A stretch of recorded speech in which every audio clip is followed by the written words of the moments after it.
Alam mo ba kung sino ang pinakasinungaling na tao sa mundo? Ang lalaki.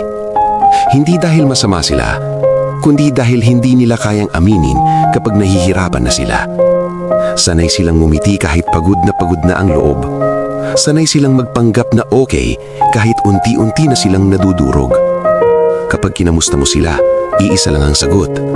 Okay lang. Pero sa likod ng salitang yun, may mga gabing tahimik silang umiiyak. May mga problemang sila lang ang may alam. May bigat na araw-araw nilang pasan, pero wala silang masabihan. Dahil tinuruan silang maging lalaki, matigas, walang luha, walang kahinaan. Para bang bawal silang mapagod, bawal silang masaktan, bawal silang umiyak. Dahil kapag lalaki ka, dapat palagi kang malakas. Pero ang totoo, mas emosyonal ang lalaki kesa sa iniisip ng lahat. Mas malalim silang magmahal, mas tahimik silang masaktan, mas matagal nilang kinikimkim ang sakit hanggang sa sila na mismo ang maubos. Hindi nila ipinapakita hindi dahil wala silang nararamdaman, kundi dahil natatakot silang husgahan.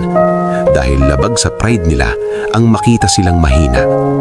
Kaya sa susunod na marinig mong sinabi ng isang lalaki na, okay lang ako, sana maintindihan mo, minsan, iyon ang pinakamasakit na kasinungalingan na kaya niya.